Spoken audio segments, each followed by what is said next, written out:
Hi. How are you? Demon's Crest, or Demon's 420 Blazon in Japan, is spiritually the fourth and final entry in the Gargoyle's Quest series, considered by the creators less a sequel and more a reimagining. In a developer interview, the producer, Tokuro Fujiwara, states that the reason for the title change was a self-imposed challenge to distance the new game from the cutesy anime style of the former entries and further distinguish itself from Ghosts and Goblins. Firebrand went through a bit of a 90s glow-up, transforming his stocky goblin self into an elongated, defined demon with a maw to match. The look and feel was also more serious in tone, taking place in a dismal demon domain, which was a harsh contrast to the humble communes and sprawling fields of the former titles. While the edgier look suits the intended goal, the majority of characters are disjointed goop flesh or muscly hot-hard gargoyles ever so hard. I'm not saying they're awful. If anyone loves unnecessarily edgy shit, it's me, but outside of some of the new gargoyle designs, and I guess the undead dragon, everything feels a bit samey, like the intentional focus on a darker experience blinded the team to why the fluffy style of the original worked so well. Fujiwara also discussed the concept of iteration versus innovation, where the original game's core loop was defeat enemies, move forward, repeat until the game's over. He states that the team wanted to infuse elements of purpose and meaning to the action, challenging how platformers were conventionally designed, as releasing something too samey would be rejected by the fans. There's a lot of other great tidbits in this interview, which you can read in its entirety on shmuplations.com. I'll leave a link in the top of the description, please check it out. Now that I've shilled, the glaring question remains: were the development team successful in their earnest goals? Booting Demon's Crest, you'll be greeted with one of the sickest intro sequences the Super Nintendo has to offer, and admiring it for even a moment will run the Attract mode, which is an exposition dump. While this could easily be missed, I do love when story elements are hidden in back, especially in genres where it's relatively unimportant. The sequence alludes to Firebrand's off-camera exploits in which he tracks down a collection of power-bestowing crests, though during the final acquisition, our red friend is gravely injured, prompting a gargoyle with even more abs to swoop in and redistribute the demonic wealth. The injured gargoyle is thrown into a coliseum where an undead dragon resides. This fella just so happens to be the reanimated corpse of the same fiend who nearly slew our protagonist and got him into this predicament. See, you wouldn't know that if you skipped the expository pre-roll, but to really drive this point home, the context adds nothing and it doesn't matter. As this is your first introduction to the gameplay, the boss serves as a flashy showing to demonstrate mechanics and what kind of pace you'll be expected to keep. With no dialogue and no instructions on how to play, he's kept relatively passive to give the player a safe, ostensibly tense arena in which to learn the fundamentals. Demon's Crest controls more or less the same as the previous Gargoyle's Quest titles. You've got your wall climbing, your fire breathing, and of course, the ability to fly, only this time you can stay infinitely airborne from the start of the game. This might seem like a generous addition, and it does trivialize a few early stages, drawing into question why there are gaps with platforms when there's genuinely no need, but it's not long before this ability is checked by the level design. Immediately after a relatively flat horizontal stretch, Firebrand's confronted with a massive cliff face, completely undermining your gravitational defiance, which saw you soar over the prior area with minimal adversity. This section encourages a test of the hover's potential synergies with traditional platforming elements, instead of relying solely on it. It requires you bounce off a series of moving platforms to the left of the cliff face, but primarily use the wall to increase your height with latchy jumps, only relying on the platforms when the craggy bulge throbs out too far. Later areas expand upon the base concepts by featuring repetitious, iterative interactions, such as combining the wall hang, where Firebrand stays stationary, with the traction of ice, which sees the sticky gargoyle slowly slide down, often into hazards. It might seem like a no-brainer, but combines familiar actions to gradually increase difficulty, and these obvious additions could have easily been overlooked. The newer hardware brought with it more environmental elements which influence stage interaction, such as a dark cave with candles on the wall and candelabra dangling from the ceiling. Bats adorn the roofs, and the fire vessels are on a timer, so Firebrand must utilize his namesake to keep the area lit AF lest he be ambushed by skyrats, and also blind. It's an improvement over a similar element in Gargoyle's Quest 2, where the player was punished for mindlessly killing an enemy, but here the concept was transformed into one of situational awareness and background interaction, extending its use far beyond that of a one-off piece played for shock value. To build further on this theme, movement and interaction with stages is heavily dependent upon which form Firebrand takes, as they're responsible for how he controls, his offensive and defensive potential, as well as special techniques. The base form has the staples: hover, wall jump, head bash, and a modest arsenal of interchangeable abilities. It features the same attacks from Gargoyle's Quest 2, which are still shuffled between in the menu, though Firebrand's additional forms trivialise these techniques. Our resident monster is no longer restricted to just his Crimson confines, as collecting crests will unlock new demon forms. There's the Earth Gargoyle, who is ground-oriented. He has a shoulder barge which can be used to push and destroy objects, and the standard attack runs along the floor, with his aerial mimicking Firebrand's default breath. He can't hover, but he can still wall jump, not entirely removing his verticality, but certainly restricting it. Then there's the Air Gargoyle, who has a spinning breath attack, which doesn't seem to affect most enemies, but can be used to cut vines. He can't hang off walls, but makes up for it with the ability to ascend infinitely during flight, making him invaluable for maneuvering around certain bosses, exploring taller levels, and skipping large amounts of content. The Swimming Gargoyle, the participation trophy of transformations. He, swims. He can't wall grab, can't fly, has a weak blast when not in the water, and is almost purely used to explore the depths, as regular forms take damage from being submerged. The Legendary Gargoyle controls like the base form, but comes packing a bit more damage output and a higher defense. And finally, the Secret Ultimate Gargoyle, who has the ability of every other crest. He's basically Captain Planet without the brown child inside of him, and he's only unlocked for the super boss. The thing about Perfection though, is that it requires a habitat to match. To use the final form, the game has to be completed in full, including all collectibles, and the stage accompanying is limited to a short corridor before a boss fight. All the extra abilities found on the Ultimate Gargoyle, outside of the charge shot and unrestricted flight, are underused or pointless. Listing off and lightly detailing each form did have a point, however, as these new fellas trivialise Firebrand's original lineup of powers. As each Crest Gargoyle comes with a fresh coat of paint, there's a visible reward outside of pure utility, though they do have far more of that too, to the point of making his base arsenal almost entirely redundant. The Flying Lad removes the need for whirlwind platforms and the sticky bubble blasts, both used in the former entry to ascend without terrain, as he can fly with no constraints. This is unfortunate, as the only major tweak to core abilities was to the whirlwind platforms, which visibly spread and dissipate, clearly signalling when they'll vanish. The Legendary Gargoyle also seems to have a higher or equivalent damage output to the base form's ultimate attack, so what is the purpose of the original powers? There's a missed opportunity in the Earth Gargoyle, where it seems like his shoulder charge should break the destructible blocks solely relegated to the Buster Breath, but for some reason it doesn't, leaving Buster the only mandatory base form attack. I mean, other than the base attack, which you use before you unlock anything.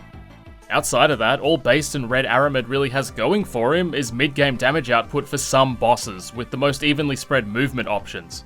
But that's solely dependent upon which upgrades and unlocks you get in what order, as progress isn't strictly linear. It seems like despite their best efforts to build a fresh, ground-up experience, the developers were holding on to convention for convention's sake and just kinda slapped some old shit in there. It would have been sick to see Firebrand's core form get those different breaths as flat upgrades instead of a need to toggle them. Not only would it remove some of the reliance on the menu, a flaw left over from the Game Boy era, but it would also position the base form as the best all-rounder selection for traversal with his permanent auxiliary upgrades. Having 5 core abilities and 4 accessible demon forms in a 2 to 3 hour game is incredibly cramped, barely allowing any of these powers their fair shake. Enemies function more or less the same as older titles, though they do seem a bit less hands-on, with the focus being on the stages themselves. They exist to make you question your positioning at the best of times, or as blindsides for moving too carelessly, until you get your flying demon, then they all mysteriously vanish.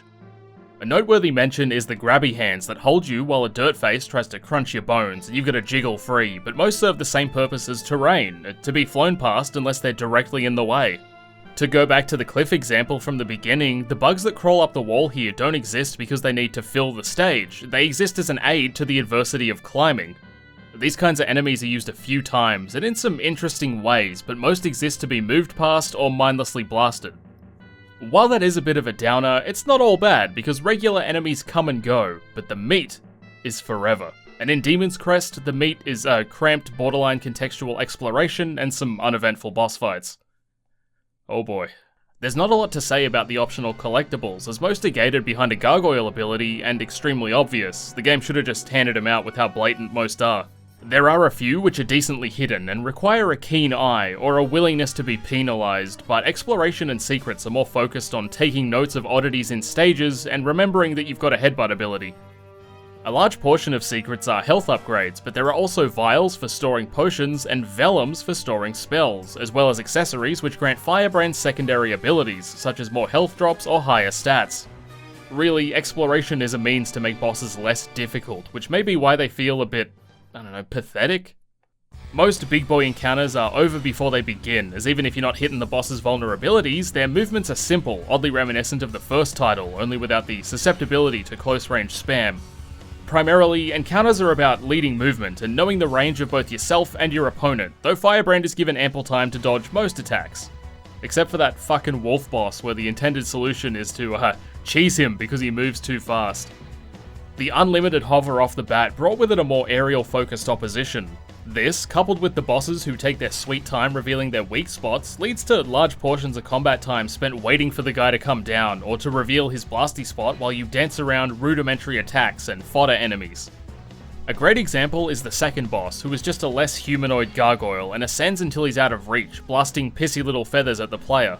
After a few waves of projectiles, he lowers himself and charges, which is your chance to do damage.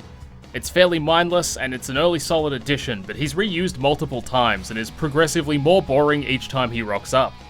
A blinding contrast to this fella is the bug guy, who always hovers slightly too high for a non-flying Firebrand to clear safely, effectively becoming an aerial battle. He controls the arena with his bouncy DVD menu screensaver, as well as his bizarre, erratic movements, lending an extra importance to air positioning.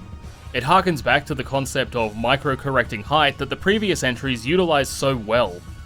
The reuse of bosses isn't too bad, and most are unique, engaging encounters, even if a bit pathetic, but a few of the bosses are reused and feature no meaningful change, which is kinda just tedious.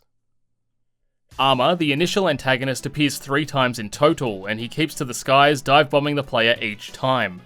The second iteration introduces a neat whirlwind attack, which doesn't harm Firebrand, but launches him to the skies, a less controlled space, far more susceptible to the dives, but then when Arremer rocks up a third time, he's kind of overstayed his welcome. Controlling the player without their consent is an interesting concept, while on land and in the sky, but when used by the underwater boss, it's incredibly frustrating and feels like too much control's taken, where if you don't hit precise windows for preparatory movement, you are punished severely. The Goopy Eye Boss with his tiny little eye babies is a fairly generic encounter, but the lead up to the fight, where you've got to ascend the shaft with wall jumps and a frame rate of 5, is pretty epic. The final boss, with an asterisk, hovers atop the arena, again dive-bombing the player, but also employs a handful of other tactics, which incentivize gargoyle switches mid-fight. This would be a great concept if the menu weren't so clunky, but the forced forms are still appreciated. The final boss, with 2 asterisks, is a throwback to the final encounter in the previous games, where you'd have to watch positioning and blast a giant stud in the face. It's far more hands-on this time around, with moving platforms atop a bed of lava. It's a chaotic nightmare, requiring some fairly tight positioning. Despite the boss selection being fairly mediocre overall, the sheer number is impressive, and with how uninvolved the stages are, Demon's Crest ends up feeling like a borderline boss rush, which adds to the bizarre charm. Bosses as a concept are expected at the end of a stage as a final test, so placing them at sporadic points throughout the stages keeps the player on their toes and is a decent reward for finding alternate paths. They also gradually tint as they weaken, a great visual indicator of progress as there are no health bars. Stages are all strung together via a tiny Mode 7 map that Firebrand flies around. That's right, no more pointless world traversal, it's effectively a breather from side-scrolling and it features some secrets of its own.